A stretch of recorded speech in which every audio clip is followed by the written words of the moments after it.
adoption is not an easy process. And there is a reason why the Prophet ﷺ said the person who raises an orphan will be like this with the Prophet ﷺ, Jannah inshallah. I'm Chaplain Adeel Zeb. Welcome to our series, WoRx.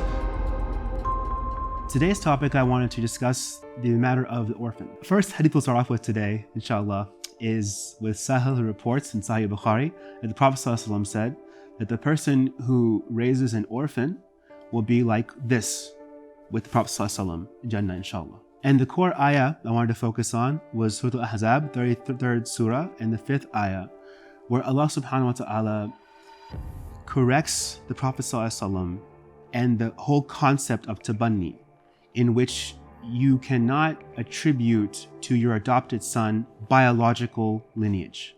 Right? This is the nasab, one of the maqasid of the Sharia, or the higher objectives of Islamic law, that you have to focus on the lineage.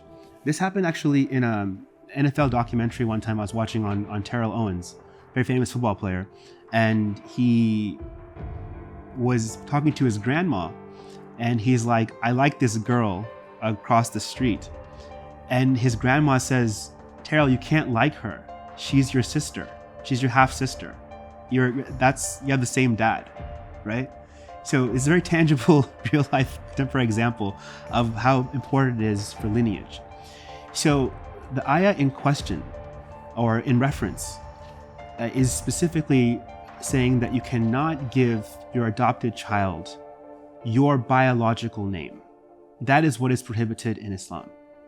Now, this notion that Muslims cannot legally adopt is false. What happened actually in this instance is that the Prophet ﷺ was gifted Zayd from Khadija as a marriage gift, and he adopted him as his biological son at the time. The ayah comes down and says you cannot do that, and then he became Zayd ibn Haritha. And then Haritha came to the Prophet ﷺ and to meet Zayd, and the Prophet ﷺ said you have a choice to who you want to go to, right? And that is the importance of fatherhood in Islam, and the importance of giving the lineage to the actual father.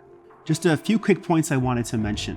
If you have a child and you want to adopt the child, and the issue comes into the mahram, non-mahram. For example, the sister of the father, and you have an adopted daughter, the sister of the father can nurse the daughter, and then they become mahram for the household, which doesn't have to wear hijab in front of them. That's one option. Okay.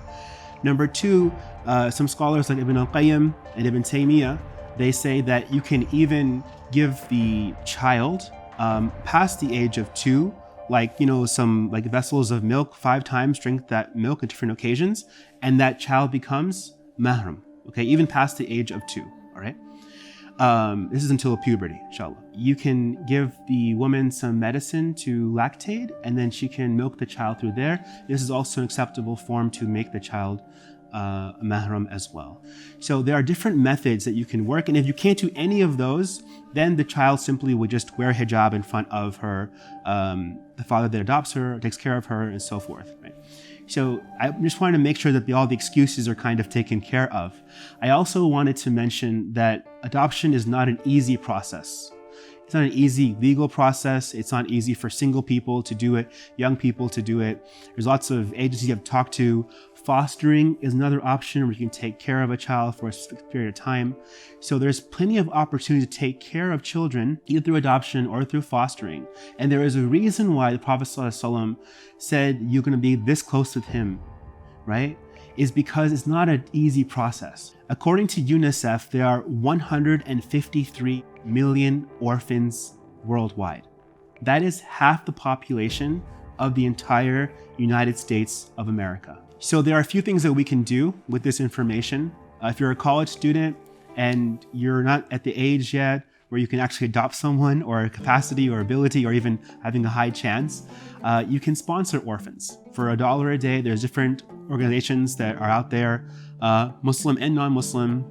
One Muslim group is IGNA Relief, has adoptions for, it's $1 a day. I know it may not have the money as a college student or maybe as a grad student, but to keep that in mind, encourage your family at least if they can afford to, or you can give the word to people to sponsor orphans. If you're considering adoption and fostering, check out Sarah Hayter's video from Yaqeen Institute on adoption and fostering that I'll be linking in this video. At the least, look into relief efforts for adopting, such as IGNA Relief's sponsoring for $1 a day.